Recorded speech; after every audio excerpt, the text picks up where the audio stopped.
I think understanding what is right for you, given your existing resources and skills, is probably the most valuable thing, which is self-awareness. So this leads me to the next lesson, where I want to talk about one of the most important mindset/skills that you need to train yourself on if you want to grow as a person and your business. And that's actually self-awareness. So I go deep on it right now.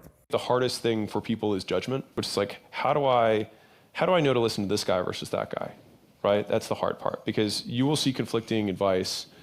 And if you were to ask two people who are both wealthy what someone should do, if you were to ask the Indian question, what should someone focus on, English might not be the first answer from Richard Branson. It also doesn't mean that his advice is wrong if it were different than mine, right? But I think understanding what is right for you, given your existing resources and skills, is probably the most valuable thing, which is self-awareness.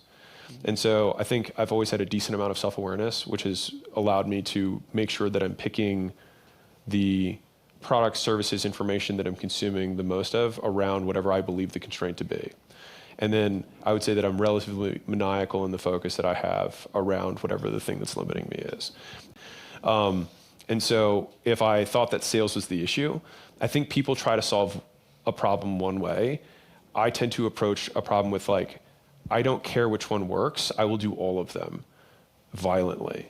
And I think people do take too little action around what the constraint is. So either they haven't properly identified the constraint of their business, or they take insufficient action to solve it, or both.